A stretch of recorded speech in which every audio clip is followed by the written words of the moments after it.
तो स्टूडेंट्स आज मैं आपको याद कराने वाला हूँ ट्रिग्नोमेट्रिक रेशियो की ये टेबल। अगर आप 10th क्लास में हैं तो आपको इस टेबल ने बहुत ज़्यादा दिक्कत क्रिएट करी होगी याद करने में, लेकिन आज मैं आपको 5 मिनट में याद करा दूंगा इसे। तो सबसे पहले क्या है कि हमें ये जो कोण दिए गए हैं, यानी कि जो एंगल हैं 0 डिग्री, 30 डिग्री, 45, 60 और 90 है, इस पे वैल्यू निकालनी है कि 0 डिग्री पे साइन कितनी वैल्यू देता है। तो साइन 0 देता है, और 30 कितनी देता है, साइन 30 कितनी देता है 1/2, और साइन 45 1/√2, और साइन 60 √3/2, और साइन 90 1 देता है। लेकिन हमें चाहें तो हम इसे साइन को याद कर सकते हैं, उसके बाद हमें कुछ भी याद नहीं करना पड़ेगा कि साइन कितनी देता है, ये सारी याद कर लें वैल्यू, और बाकी मैं आपको बता दूंगा कैसे निकलती हैं और कैसे आपको याद रह पाएंगी। या फिर अगर साइन की भी नहीं याद करनी है तो उसके लिए मेरे पास एक तरीका है कि क्या करें हम, कि हम 0 से लेके 0 1 2 3 4 तक गिनती लिखें हम। ठीक है, फिर हम क्या करें, इनके नीचे 4 से डिवाइड मार दें, और उसके बाद सबको रूट में ले लें हम।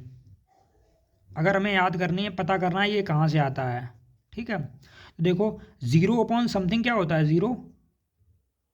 ठीक है, और यहाँ पे लिखा है √1/4। तो √1 की वैल्यू क्या होती है 1, और √4 की वैल्यू क्या होती है 2। ठीक है, तो ये कितना हो गया 1/2, और √0 की वैल्यू क्या होती है 0। ठीक है, तो ये क्या आ गई, साइन 0 की वैल्यू आ गई, साइन 0 डिग्री पे क्या आ गई 0, देख लो। और 1/4 करके रूट लगाया तो क्या आ गया 1/2, यानी कि साइन 30 की वैल्यू कितनी आ गई 1/2, है ना। अब ये क्या है साइन 45 डिग्री, तो 45 डिग्री पे क्या करना है, ये रूट लगाए पूरे पे। तो ये जब रूट लगेगा तो ऊपर √2 पे लगेगा रूट, और नीचे किस पे लगेगा √4 पे। तो √2 को तो हम सॉल्व कर नहीं सकते हैं, लेकिन √4 को सॉल्व कर सकते हैं। √4 क्या होता है, √4 होता है 2। अब हमें क्या करना है, रेशनलाइजेशन मेथड हम आपने पढ़ा होगा 9th क्लास में, ऊपर नीचे √2 का मल्टीप्लाई करना है। ठीक है, वैसे तो आप याद कर सकते हैं, लेकिन मैं फिर भी बता रहा हूँ।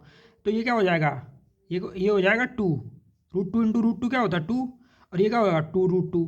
तो ये इसे ये कट गया क्या 1/√2। वैसे तो आप याद कर सकते हैं। इसी प्रकार से क्या होगा, जब इसे सॉल्व करेंगे हम तो ये आएगा √3, और ये √2 का वैल्यू कितना होता है, √4 का वैल्यू होता है 2, तो ये आ जाएगा।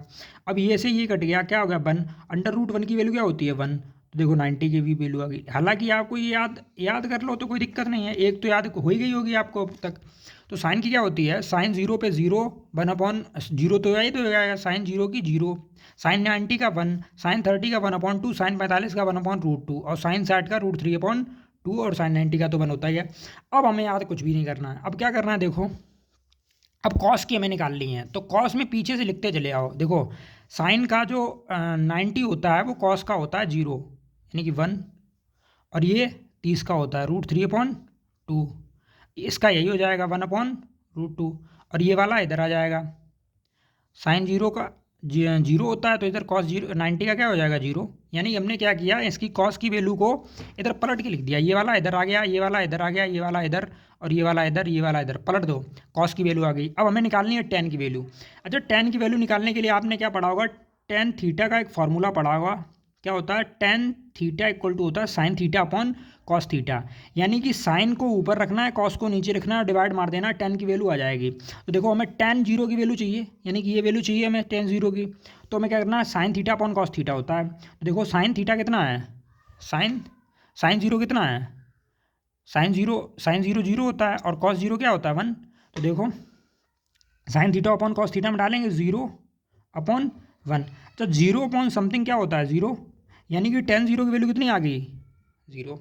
ठीक है, इसी प्रकार से साइन टेन 30 की वैल्यू निकालनी है, तो हमें इस साइन थीटा क्या है 1/√2, वो सॉरी 1/2 साइन थीटा, और कॉस थीटा क्या है 1/√3/2।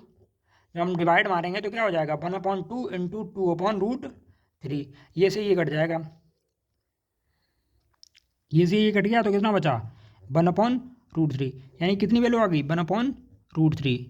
इसी प्रकार से जब इसमें इसका भाग सेम टू सेम है, तो इसका भाग लगेगा क्या आ जाएगा 1, यानी कि sine theta upon cos theta करेगा तो क्या आ जाएगा 1। अच्छा, अब साइन टेन 60 की वैल्यू क्या हो जाएगी √3/2, और 1/2 का डिवाइड जब लगेगा तो ये रूट ऊपर 2 ऊपर चला जाएगा, कट जाएगा, तो कितना आ जाएगा √3। और यहाँ पे क्या होगा 10/90 की वैल्यू, तो sine theta upon cos theta करेंगे तो 1 अपॉन समथिंग क्या होता है, नॉट डिफाइन। ठीक है, नॉट डिफाइन होता है, क्या होता है, परिभाषित नहीं, अपरिभाषित, या लिख सकते हैं क्या, अपरिभाषित। अच्छा बात समझो मेरी, आपने पढ़ा होगा कभी ना कभी कि जीरो में किसी भी चीज़ का डिवाइड मार दो तो हमेशा जीरो आता है, लेकिन अगर वन में किसी जीरो का डिवाइड मार दिया तुमने, किसमें, वन में जीरो का डिवाइड मार दिया तो आता है अपरिभाषित। इसीलिए क्या हो गया, sine theta upon cos theta क्या होता है, अपरिभाषित। अच्छा कॉट थीटा क्या होता है, पूरा कॉट थीटा, जैसे कॉस में क्या करते थे, साइन वाला इधर आ जाता था, उसी प्रकार से कॉट वाले में ये वाला इधर आता चला जाएगा। ये क्या था, नॉट डिफाइन, नॉट डिफाइन का साइन ये होता है, या अपरिभाषित कह दो। अब ये वाला यहाँ आ जाएगा, ये वाली यहीं रहेगी, और ये वाला यहाँ पहुँच जाएगा, और ये वाला यहाँ आ जाएगा। देखो कॉट की पूरी वैल्यू आ गई, ठीक है। अब हमें निकालनी है कॉसिक की वैल्यू। अच्छा कॉसिक के लिए एक फार्मूला आपने और पढ़ा होगा, cosec theta upon equal to होता है 1/sin थीटा, ठीक है। अच्छा 1/sin थीटा का मतलब समझते हो, यानी कि एक में भाग देना है साइन की जो भी वैल्यू हो जहाँ पे हमें निकालनी है। देखो कॉसिक 0 निकालनी है, तो साइन की वैल्यू 0 पे कितनी थी, साइन की वैल्यू 0 पे थी 0, और हमें निकालनी है क्या, कॉसिक। तो देखो कॉसिक थीटा इक्वल टू क्या हो जाएगा, 1/sin 0 पे क्या थी 0, तो 0 मानेंगे।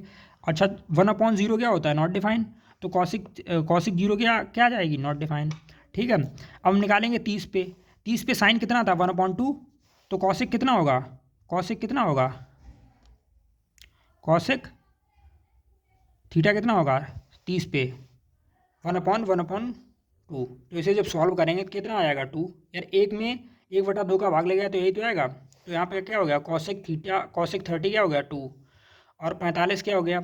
अच्छा 1 बटे करो तो कितना हो जाएगा, ऊपर पलट जाएगा तो √2 हो जाएगा, और यहाँ पे क्या हो जाएगा 2/√3, यानी पलटते जाते, 1 बटे भाग का मतलब ये है, एक में किसी का भाग लगता है फ्रैक्शन का तो क्या होती है, भिन्न पलट जाती है।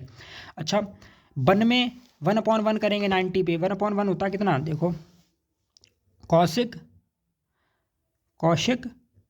थीटा क्या हो जाएगा 1 और 90 की वैल्यू कितनी है 1, तो 1 का भाग लगेगा क्या आ जाएगा 1, तो कॉसिक थीटा की वैल्यू कितनी, कॉसिक 90 की वैल्यू कितनी आती है 1 है।